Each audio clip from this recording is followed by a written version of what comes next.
Lunes 29 de mayo. Son las 6 de la mañana. Estamos al aire en Sónica 103.5 FM e iniciando el seminario Bolívar Foco del Conflicto Internacional. Un debate que surge de las discusiones con el vicerrector de la Universidad Bolivariana de los Trabajadores, Manuel Berroterán, quien, con representantes del Plan Obrero Comunal, estuvimos analizando cómo dar conocimiento a los trabajadores a través de la radio de un tema muy interesante, que toca los intereses de las transnacionales, que toca los intereses de los trabajadores. Este seminario se realizó durante 3 días y nuestro primer invitado fue el rector de la Universidad Bolivariana de los Trabajadores, Luis Rodríguez, con quien estuvimos analizando las coyunturas previas a este contexto en el que nos encontramos de un conflicto mundial, de un conflicto que toca los intereses de la fuerza laboral venezolana. Una primera coyuntura de nuestras vidas, partiendo de 1492, cuando se da, por un lado, un proceso de invasión, de conquista, de colonización, por un lado, es decir, el Imperio Español, portugués, que llegan a nuestra América y vienen con ese objetivo, invadirnos, llegar a nuestras tierras, conquistarnos, ocupar nuestro territorio y colonizar. Colonizar no es ponernos a trabajar para ellos, llevándose ellos el producto de nuestro trabajo. En esta primera coyuntura, por poner un ejemplo, para llevarse nuestro oro, nuestro diamante, etcétera, etcétera. Por otro lado, nosotros, como pueblo aborigen, resistieron. Este periodo lo podemos llamar el periodo, como ya lo hemos llamado, lo llamó Hugo Chávez, nosotros, el periodo de resistencia aborigen, que el nombre es tan acorde, es acorde con la realidad. Nosotros como aborigen nunca nos sometimos a trabajar para ellos, es decir, para el Imperio Español, el Imperio Portugués, para que se llevaran nuestras riquezas. Nunca nos obligamos, hasta el día de hoy, como aborigen nunca nos obligamos.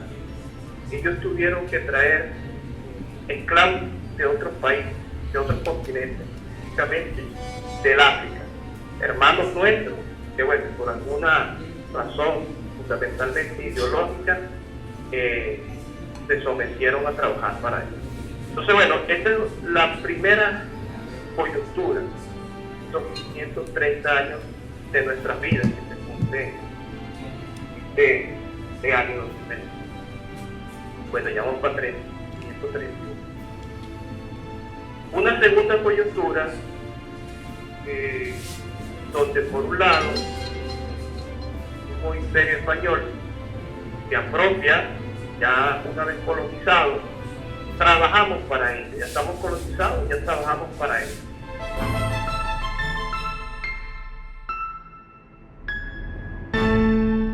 Y ellos se llevan, ya no es solo el oro, las perlas, etcétera, sino que ahora es el cacao, el café, el algodón, el tabaco, entre otros. Y por otro lado nuestro,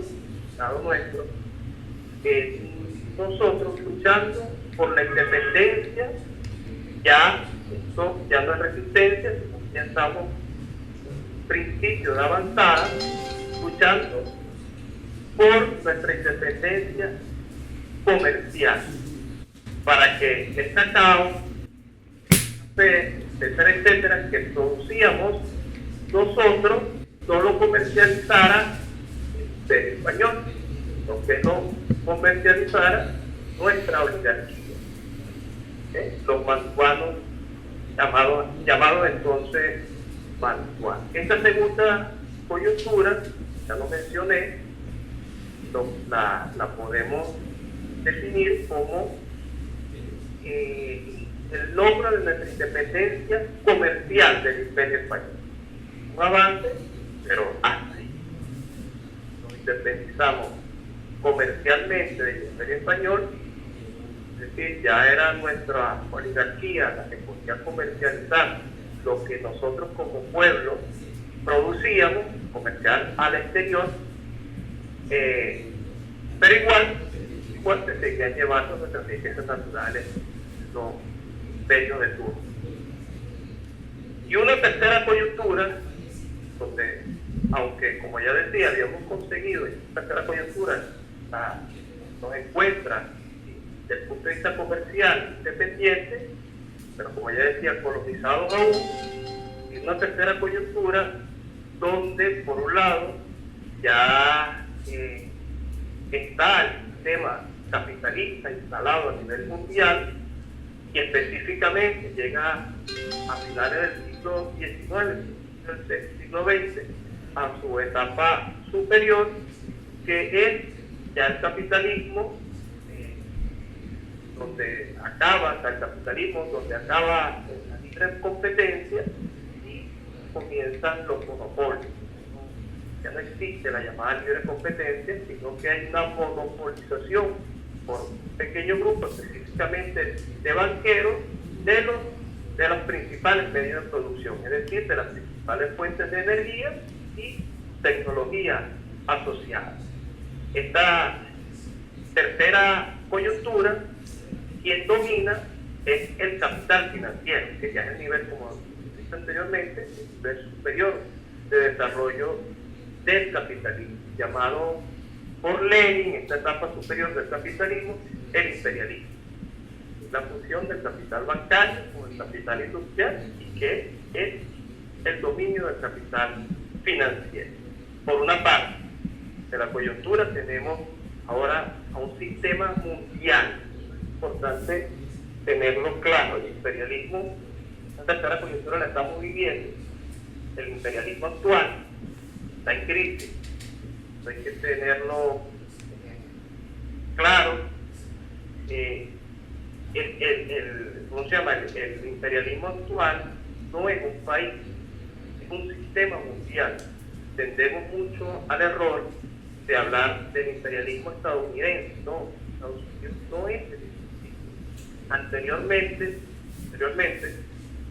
en las coyunturas que expliqué previamente, el imperialismo era una nación.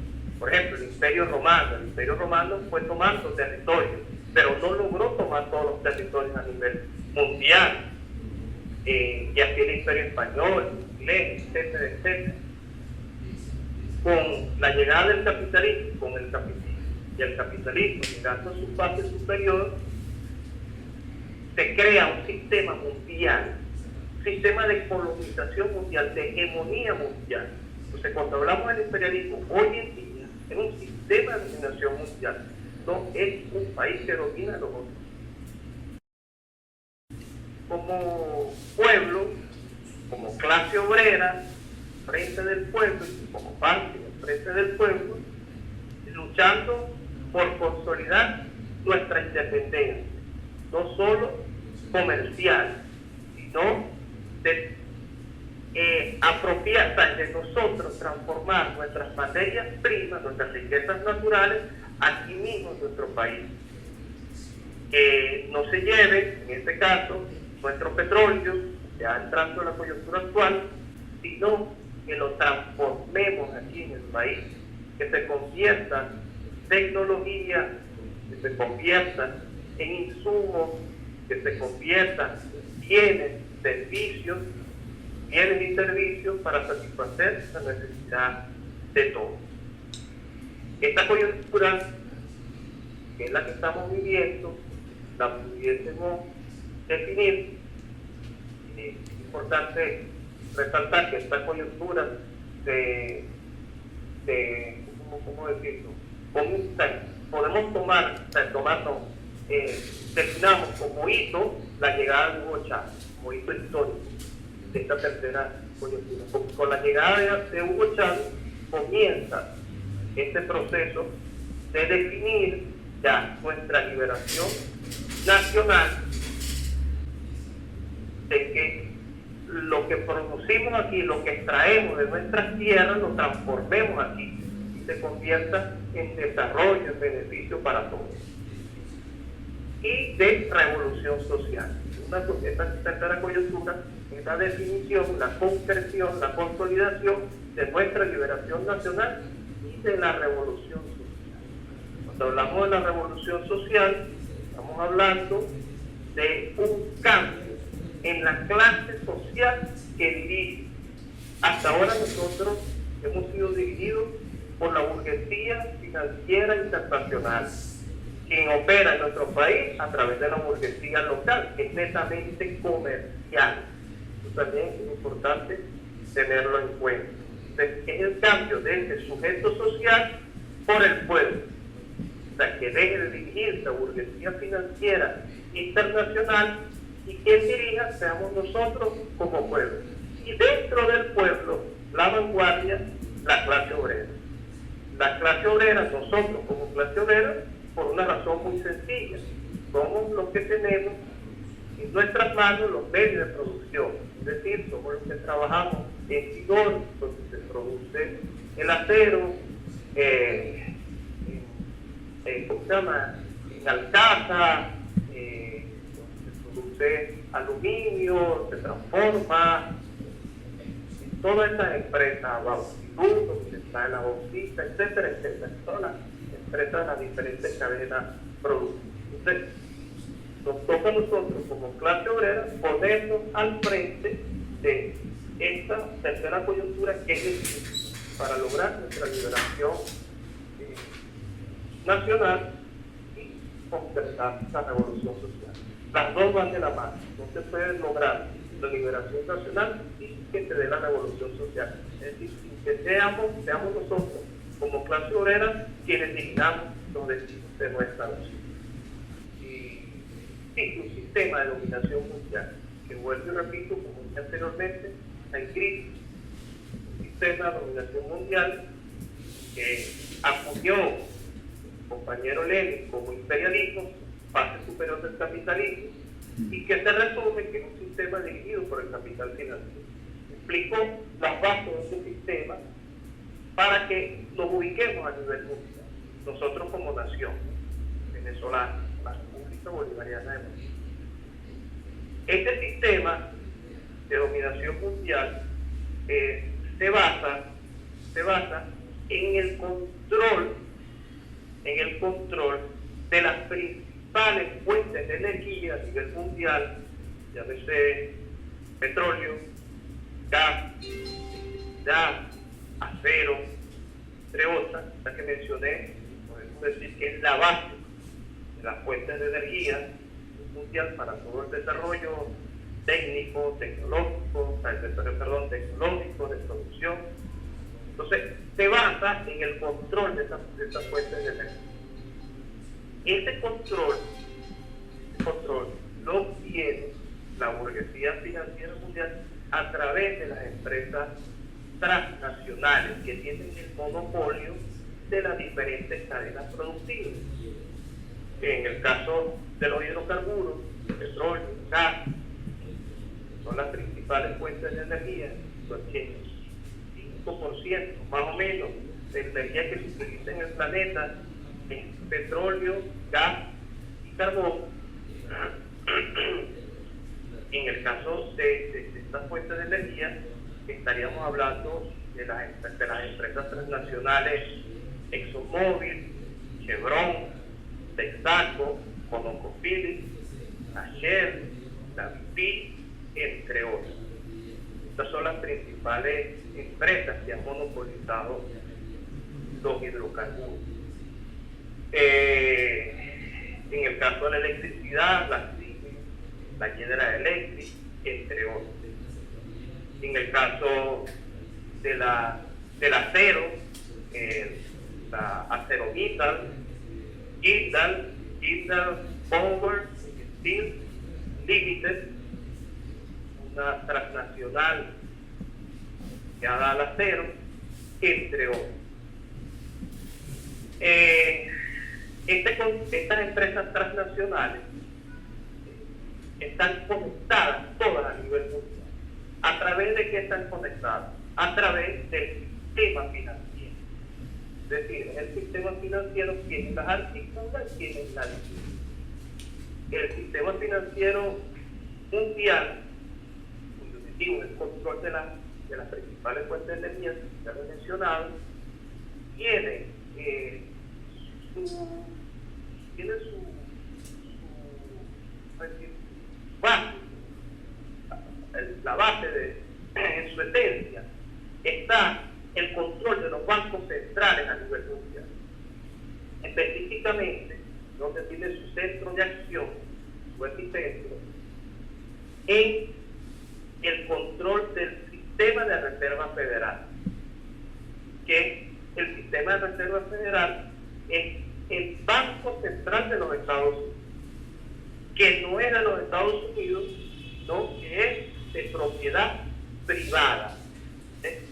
Cuando hablaba del control, se hablaba que dentro de este sistema financiero mundial es el control por parte de la burguesía financiera de los bancos centrales, es que los bancos centrales son de propiedad privada. Los principales bancos centrales son de propiedad privada.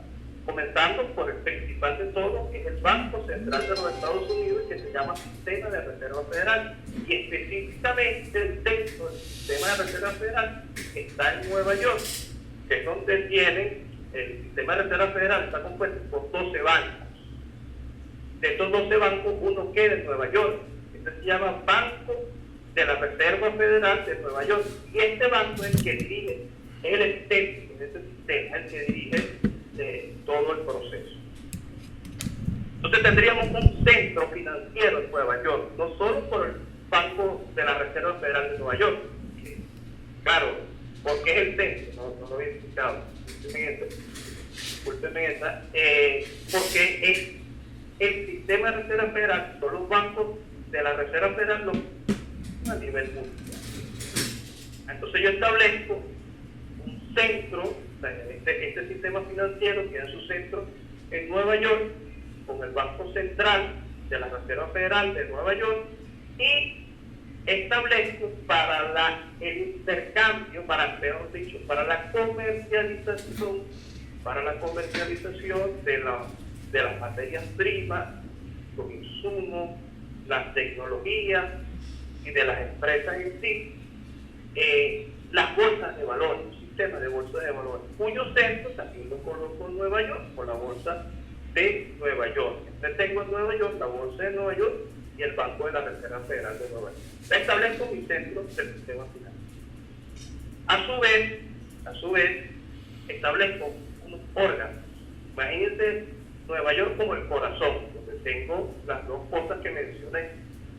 Y a esto lo articulo a unos órganos que terminan de conformar el Estado mundial, porque la burguesía financiera mundial constituyó un Estado mundial dirigido por él.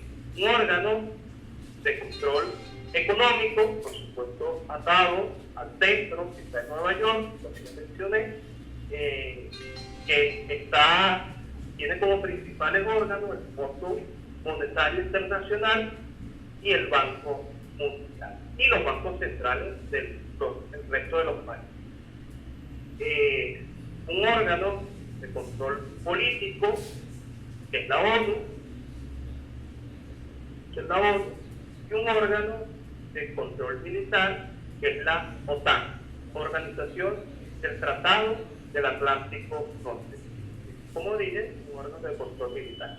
Estos son los principales órganos del Estado mundial que conforma la burguesía financiera mundial para tener un sistema de colonización mundial. Ya he repetido. Ahora, en este sistema de dominación mundial, los países se estructuran en dos funciones principalmente. Uno, son la mayoría, son los encargados de aportar la materia prima, es decir, extraer la materia prima, la riqueza de su suelo y enviarla a otros países. Estos países son los llamados subdesarrollados o del tercer mundo, utilizando los términos que ellos son inclusivos, que eternamente serán subdesarrollados bajo esta lógica de solo aportar materias primas. Y los otros países, la minoría, tendrán la función de recibir las materias primas y transformarlas en tecnología, en tecnología. Y ahí se genera, en esa estructura que crea el sistema de la organización mundial actual, se crea una dependencia de los países subdesarrollados con los países desarrollados desde el punto de vista científico y tecnológico. Ellos se llevan, como ya lo expliqué, nuestras materias primas, en este caso he mencionado mineral de hierro, bauxita, aluminio primario, acero sin haber sido transformado en máquinas, equipos. Ellos se lo llevan, allá fabrican las máquinas, los equipos, es decir, la tecnología. Nosotros necesitamos las máquinas y los equipos para poder intervenir en la tierra y extraer los recursos naturales que necesitamos extraer, y entonces dependemos de ellos. Vendemos mineral de hierro o acero a un costo, y ellos cuando ese acero lo transforman en máquinas, por supuesto que nos venden a un costo muchísimo mayor. Es decir, desde el punto de vista económico, rentable, nunca vamos a ganar. Y más allá de eso, desde el punto de vista del desarrollo, es decir, de ser independiente de lo tecnológico, por supuesto que no. Entonces, nos hacemos dependientes de sus tecnologías, y por ser dependientes de sus tecnologías, somos dependientes de ellos desde el punto de vista financiero. Somos dependientes del sistema que anteriormente había explicado. Porque a la hora de tener que comprar un compresor, una turbina, etcétera, etcétera, nosotros tenemos que pagárselo en la moneda que ellos son los que imprimen, no nosotros. Entonces, por esa razón, nosotros terminamos siendo o somos aún dependientes del punto de vista financiero. Entonces, bueno, se crea este sistema a nivel mundial. Y a nosotros, o sea, se crea y es el que existe aún, vuelvo a decir, está escrito. En un momento podemos hacer entrevistas, en otro espacio que tengamos, podemos discutir más sobre esta cosa. Entonces, se crea esta estructura a nivel mundial donde a nosotros, quién sabe, los venezolanos, a Venezuela se le asigna el papel, junto a la mayoría de los países, de ser simplemente proveedores de materia prima y dependientes desde el punto de vista científico, tecnológico y en consecuencia financiero. Bueno, ahora voy a Venezuela. Vamos a explicar un poquito más entonces sobre Venezuela y la dependencia. Voy a poner unos ejemplos del sistema de producción que nos diseñaron las transnacionales, es decir, que nos diseñó el capital financiero, para que fuéramos simples extractores de materias primas y proveedores de estos para ellos. Voy a partir con el ejemplo del acero, ¿no? Del hierro, del mineral de hierro. Fíjense, nosotros tenemos capacidad nominal de extracción de mineral de hierro a través de la empresa ferrominera de unos 23,5 millones o 24, vamos a redondear, 24 millones de toneladas de mineral de hierro al año. Esa es nuestra capacidad máxima. Nuestra capacidad de transformación del mineral de hierro en acero, es decir, el mineral de hierro que nosotros podemos transformar en acero, es de unos 7 o 8 millones, vamos a redondearlo en 8 millones de toneladas. Es decir, de esas 24 millones de toneladas que nosotros extraemos el mineral de hierro, solo podemos transformar en acero 8 millones, es decir, una tercera parte. las otras 2/3 partes en mineral de hierro para que se las lleven las transnacionales, bien sea bajo la forma de pella o bajo la forma de benqueta. No solo ahí está dibujada la dependencia en el caso del hierro, del acero, sino que el acero que nosotros producimos, esos 8 millones que entran como mineral de hierro, que de él saldrán unos 6, 7 millones de acero líquido, no, salen como 6, usando las máximas capacidades de Sidón y el Complejo Siderúrgico Nacional. Ese acero que nosotros producimos, y así fue diseñado, es básicamente acero estructural, es decir, es acero que sirve para hacer cabillas, pero no es acero especial, que el cual necesitamos para hacer máquinas, herramientas, etcétera, etcétera. Ahí también queda clara la dependencia. Esto en el caso de la cadena del acero.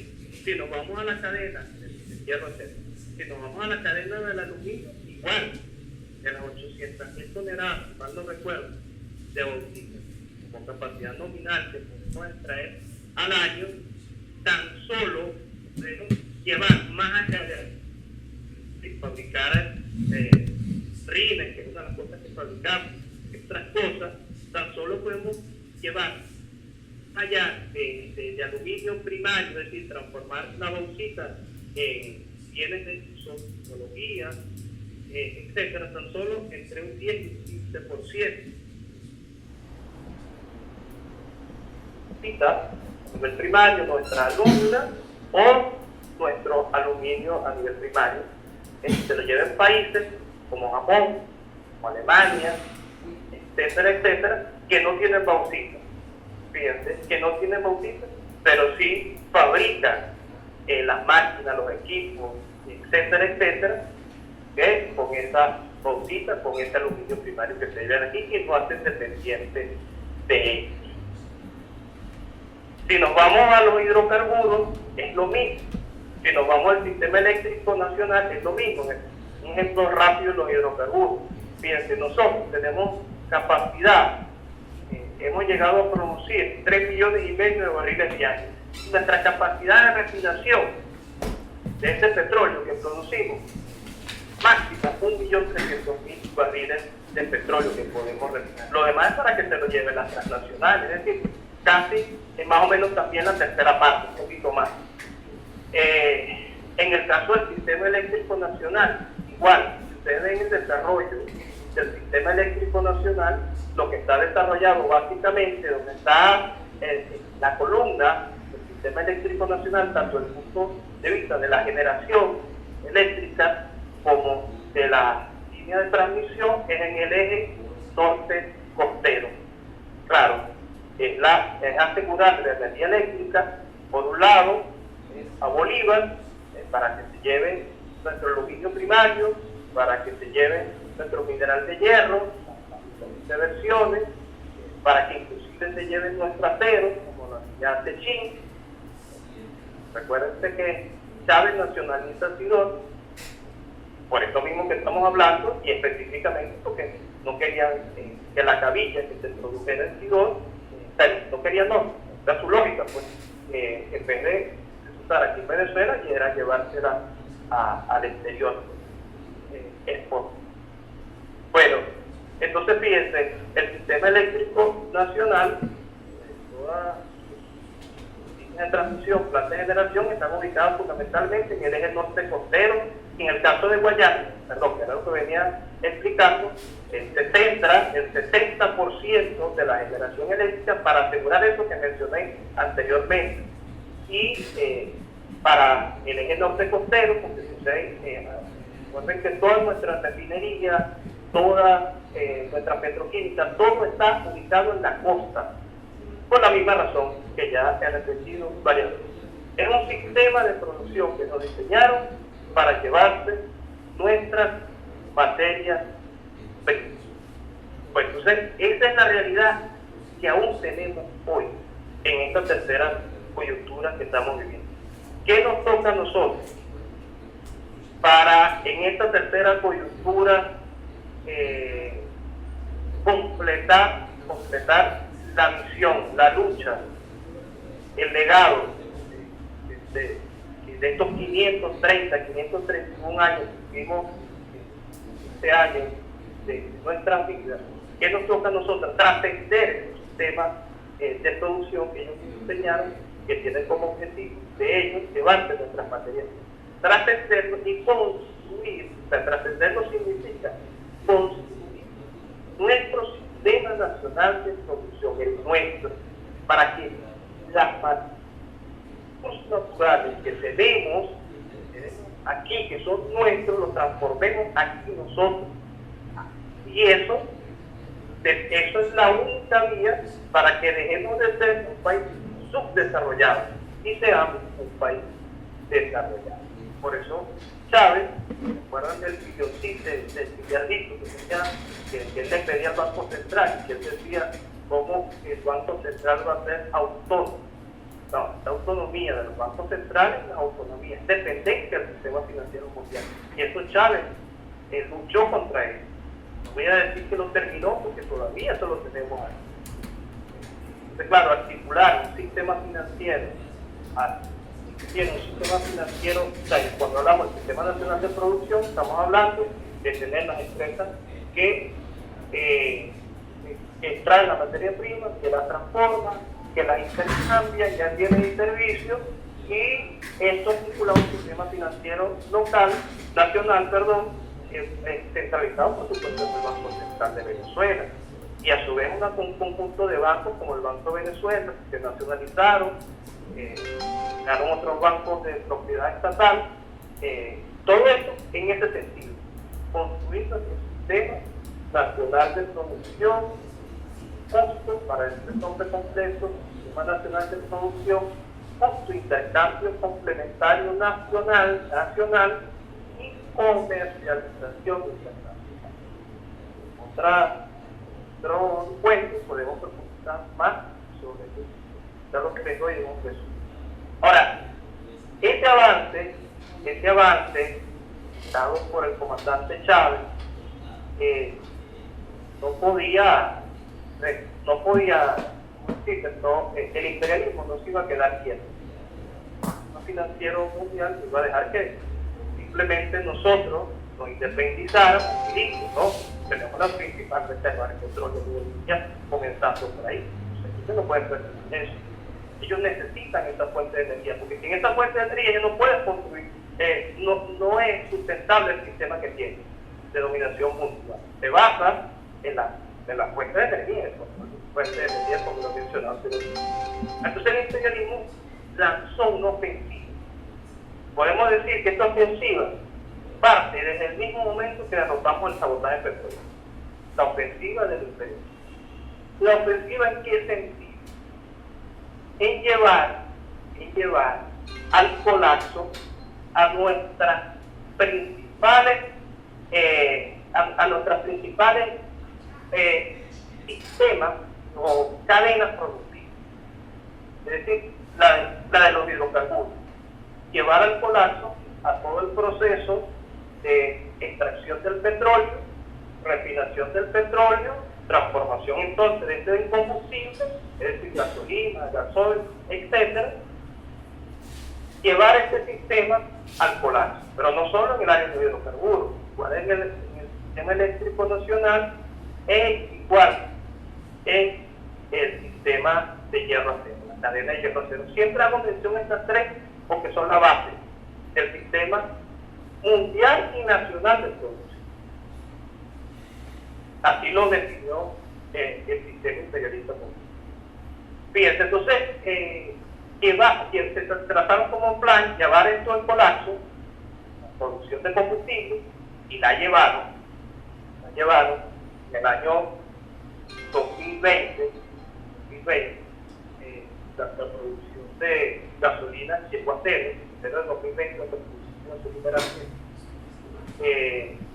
al igual el sistema eléctrico nacional, ustedes recuerdan, 2019, no recuerdo, el 7 de marzo, el sistema eléctrico nacional también llegó a cero. Y en el caso de la cadena hierro-acero, la producción de acero en el 2019 también llegó a cero. Ahora, eso llegó a cero por obra, gracias al Espíritu Santo en esos años. No, ya todo ese proceso de llevarla a cero, de que llegara al colapso, comenzó, como les decía, desde el mismo momento en que derrotamos el sabotaje petrolero.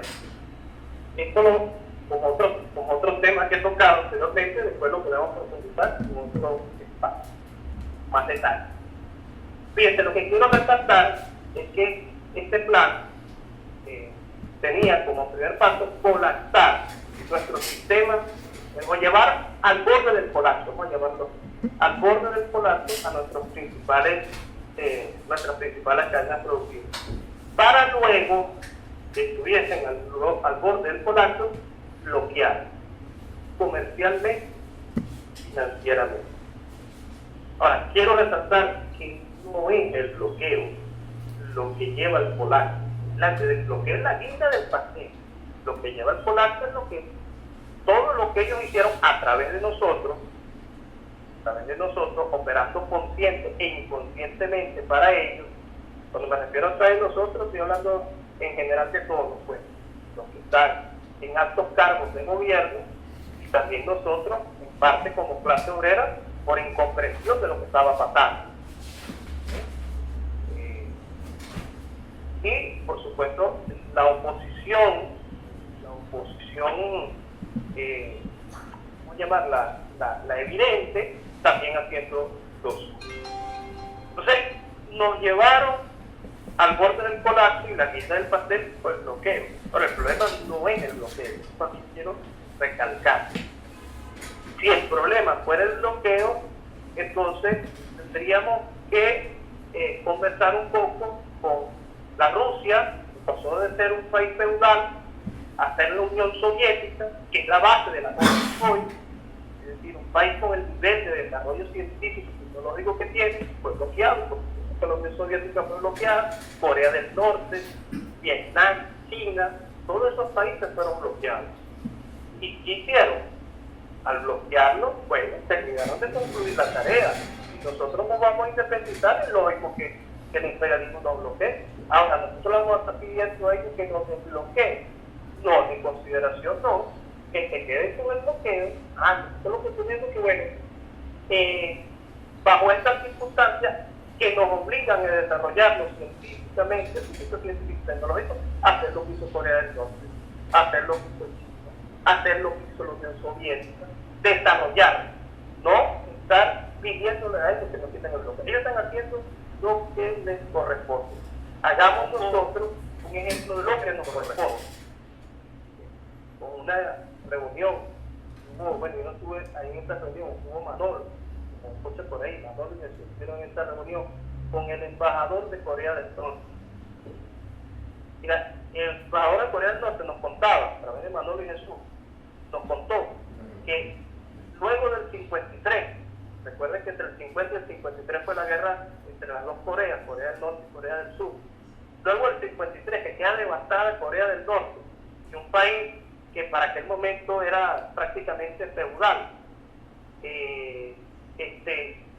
Luego de aquello, no me acuerdo, Kim Il-sung, creo que era el gobernante, me equivoco con los nombres de compañeros. Bueno, Kim Il-sung plantea comprar un tractor, es una anécdota que nos cuenta el compañero embajador de Corea del Norte. Plantea comprar un tractor, compra el tractor, y cuando llega el tractor, los diferentes campesinos de las diferentes regiones peleaban para que, pedían que el tractor fuera a su región. Y Kim Il-sung dice: no, el tractor no va a ninguna región. El tractor lo vamos a destapar, vamos a construir nuestro tractor. Y así quieren. Y el mismo compañero nos cuenta que cuando prenden el tractor en un acto público con un presente, el tractor, en vez de arrancar hacia adelante, arrancó hacia atrás. Todo el mundo quedó callado en ese momento. Y se paró Kim Il-sung a aplaudir. Este tractor va hacia atrás, nuestro tractor. Y se va a Corea del Norte. Desde aquel tractor hasta ahorita. Vean quién es Corea del Norte. Eso es lo que nos toca a nosotros, compañeros. Bueno, fíjense, nos llevan, vuelvo a que nos llevan, o sea, el imperialismo tira la ofensiva, nos colapsan, que nos colapsaron. Este es el ejemplo de los 3 años que nos llevaron a hacer. Y después del colapso, ¿qué es lo que ellos buscan?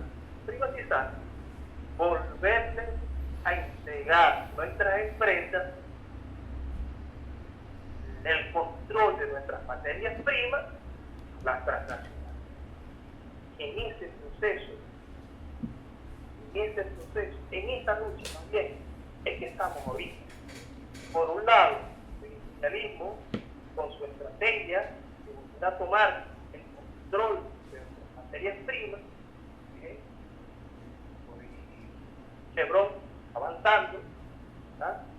Ya conocemos de ciertas negociaciones que se han venido dando en Guayana, con la empresa Jindal y Power Limited.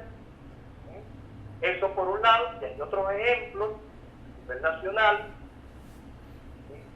el imperialismo buscando volver a tomar el control total pues, de nuestras materias primas, y por otro lado, nosotros como clase obrera, comprometidos con el legado de nuestros padres Estados.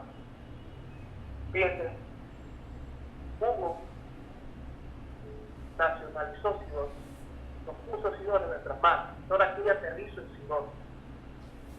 Por eso es que el tema es Bolívar, dentro del conflicto internacional. Aterrizo en Sidón. Chávez nacionaliza Sidón. ¿Por qué se nacionaliza? En el año 2009 comienza un proceso del Plan Guayano Socialista, con todos los compañeros en Guayana Regional. En aquel proceso del Plan Guayano Socialista se establece el control obrero, y específicamente en Sidón se da un proceso genuino, pues, real, bueno, hasta cierto punto, ¿no? Hasta cierto punto. Un poco limitado, era un avance, estamos arrancando, de control obrero. Mira, yo recuerdo que la producción, este año comenzamos fuertemente con el control obrero en Sidón. No recuerdo, ya no en el año 2009, 2011, la producción de acero por primera vez subió. Venía desde el 2008 de la nacionalización hasta el 2010 bajando. Si mal no recuerdo, la producción en el 2010 fue como 1.800.000 toneladas de acero líquido ese año. Bueno, en el 1.500.000, si mal no recuerdo. Y en el año 2011, nosotros produjimos en Sidón, bajo el control obrero, 2.450.000 toneladas este año. El control obrero no fracasó, que fue limitado, que hubo errores, infinitos errores, infinitamente limitados, pero no fracasó. Estamos avanzando. Bueno, fíjense que se da ese avance, ¿no? Nosotros, los trabajadores del Grupo Chávez, damos ese avance. Bueno, pero se frena el control obrero. Y desde el 2012, comenzando por el 2012 hasta el 2019, fue llevar la producción de acero hasta cero. ¿Qué se volvió a montar en Sidón? Las 10 estructuras gerenciales. Cuando hablamos de las estructuras gerenciales, estamos hablando de 2 al servicio nacional. A los resultados me remito. En el 2012 ya la producción bajó. En 2011, que produjimos 2.450.000, ya en el 2012 la producción fue 1.700.000 en el año.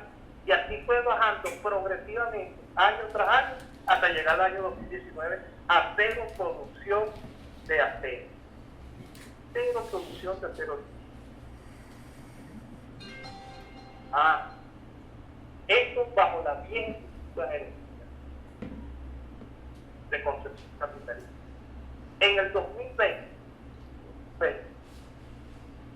ponen de presidente al compañero y hermano Néstor Astudillo, compañero que venía desde abajo, o sea, que venía haciendo trabajo de organización como clase obrera en base a la autoformación colectiva y social.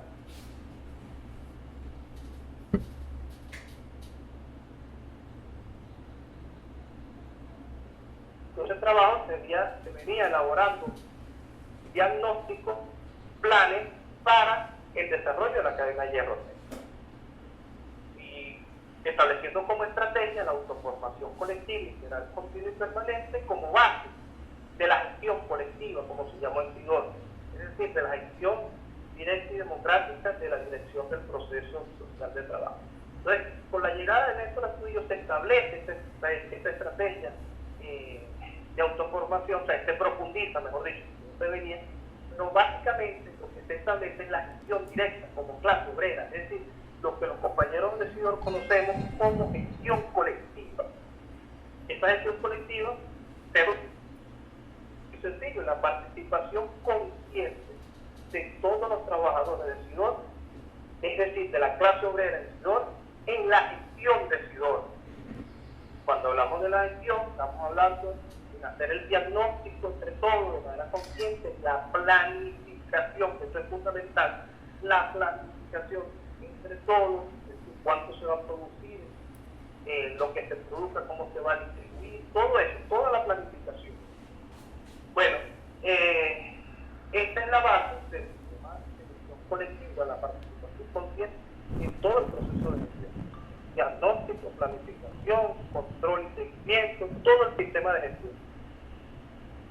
Para ello, en la práctica que se decidió para que esto se materializara, planta por planta, nos fuimos organizando, estamos en este proceso, por supuesto que no está consolidado, falta todavía bastante, pero comenzamos un proceso de organizarnos planta por planta, como clase obrera, en universidad de trabajadores, en su nivel, para formarse de manera colectiva, en consejos productivos de trabajadores y trabajadoras, para que este conocimiento que adquiríamos a través de la autoformación colectiva se convirtiera en diagnóstico, en planificación, en gestión de SIDOR y en milicias obreras, en unidades populares de defensa integral, planta por planta, organizándonos bajo estas tres instituciones con estas tres funciones. Formarnos, autoformarnos de manera colectiva, gestionar la producción y defender. Para ello nos organizamos. Esta es la base de la gestión colectiva que se establece, que estamos construyendo en SIDOR. A su vez, se crearon comités donde participan los voceros de los consejos productivos de trabajadores y trabajadoras, comités para procesos como compra, como venta, de calidad, de planificación. Hay uno que no recuerdo, pero bueno, fíjense, comité para compra, para ventas, bueno, si los precios, creo que el otro es precio. Es decir, ahí está asegurada la transparencia en el proceso de SIDOR. Si algo se iba a vender, si algo se iba a comprar, si iba a establecer un precio de compra, de venta, eso tenía que pasar por los comités, y en los comités participamos como voceros de los consejos de trabajadores, además que participamos como gerentes, directores. Entonces, esta transparencia, esta manera donde no le dan la competencia a una sola persona para decidir, es la que asegura que no haya corrupción del este proceso se viene dando, lo venimos dando ahí. A su vez, ya entrando en la parte superior de esta estructura de gestión colectiva, las 60 personas, de ellos aproximadamente 40 son voceros de los consejos productivos de trabajadores y trabajadoras de cada una de las plantas, integrado también este Estado Mayor por el presidente, directores y gerentes de la empresa, y en ese Estado Mayor es donde se sistematiza y se sistematiza todo lo que se viene gestionando, es decir, diagnosticando, planificando desde cada una de las plantas. Y de ahí se hace seguimiento y control. Entonces, fíjense el sistema de gestión colectiva que se establece en SIDOR. Ahora, este sistema nos permitió levantar la producción de CO2. En el año 2022 se produjeron casi 300.000 toneladas de acero líquido, que es apenas el 100%, pero es muchísimo. El 100% por respecto a la capacidad de energía es muchísimo, por el esfuerzo, por lo que se ha hecho para llegar ahí. Uno, porque bueno, ya estando bloqueados, nos obligaron a que recuperáramos la producción como debe ser. O sea, nos llevaron a una organización que es como debe ser, con nuestro propio desarrollo científico y tecnológico. Esto es lo más destacable, porque ahí está realmente la independencia, la liberación de toda forma de ¿cómo se llama? La liberación de toda forma de dominación extranjera. El que le seamos leales a Chávez, a Bolívar, a Guaitaipuro, ahí donde está realmente, ahí donde podemos decir que realmente estamos siendo leales a la constitución de nuestra patria bolivariana. Entonces, se sustituyó algunos de los insumos, como la dolomita, se ha sustituido, en vez de importarlos, entonces los estamos extrayendo de nuestro propio suelo. En el caso de la dolomita, se está utilizando también, el coque, que creo que está suplantando la anthracita, después me corrigen, y otros insumos que antes importábamos y ahora son de aquí mismo de nuestra patria, pues, de nuestra sierra. Ya no somos dependientes de eso, somos la misma magnesita, entre otros. Hemos venido construyendo equipos, partes, piezas, por ejemplo, la boquilla que se hace un acero especial, que tiene que ver con las acerías. También en el caso de los vagones, los carritos con abarrotes, los mismos abarrotes, entre otras cosas que estamos fabricando aquí en el país y que antes importábamos. Entre otras partes, piezas, equipos, máquinas, insumos que ahora nosotros producimos aquí en Venezuela y no somos dependientes de las transnacionales, en este caso asociadas a la cadena. Y entonces, este es el mayor logro. La producción, ya para este año ya se proyectaba para producir más de 1 millón de toneladas de acero líquido al año. No recuerdo, la producción era la proyectada, ya eso no se va a cumplir. Por razones que algunas de ellas las voy a decir ahora, pero ya eso no se va a cumplir para este año. Pero si hubiésemos seguido con el plan tal cual como veníamos, esta proyección se hubiese cumplido de producir 1.500.000 toneladas. Estamos hablando de tercera parte de nuestra capacidad de producción de acero. Con una inversión mínima, o sea, mínima no, pues, pero no es que tenemos que entregar la empresa para que eso suceda. Una inversión que lo podía hacer cualquier contratista, lo puede hacer cualquier empresa transnacional, pero sin tener soberanía. Simplemente se inviertan la cantidad y hacer su trabajo, le pagamos con su ganancia y listo. Pero quien debe controlar las operaciones, quien debe dirigir somos nosotros los trabajadores. Bueno, este proceso, como todos sabemos, público y notorio, se ha interrumpido el proceso de gestión colectiva. Se interrumpe a partir del 31 de marzo, la detención de nuestro compañero y hermano Néstor Astudillo.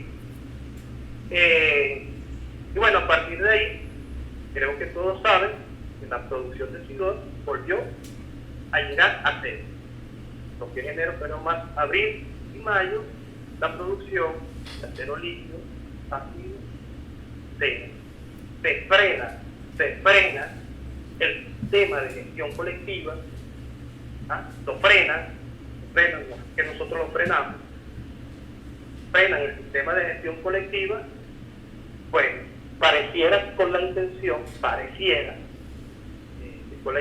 de instalar la vieja herencia de concepción capitalista atada al dominio del sistema financiero mundial, a través de las empresas transnacional, para seguir haciéndonos un país dependiente, subdesarrollado eternamente.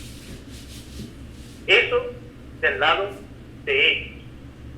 Ahora, para finalizar, por eso es que hablamos de Bolívar dentro del conflicto internacional.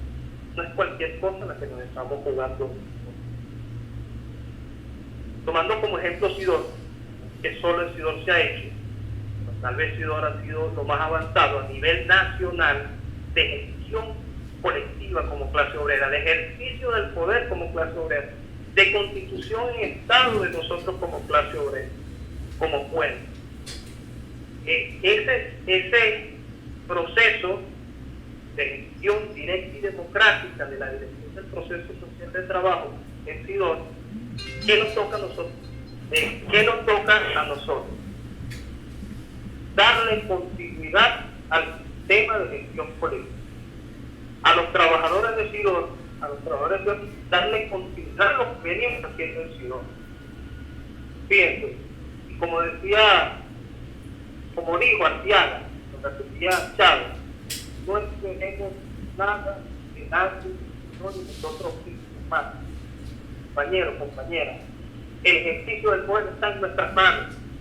El ejercicio del poder no se transfiere, no se otorga, se ejerce, el poder se ejerce organizadamente, conscientemente. Entonces nos toca a nosotros, los trabajadores de Dios, darle continuidad a lo que venimos haciendo, compañeros.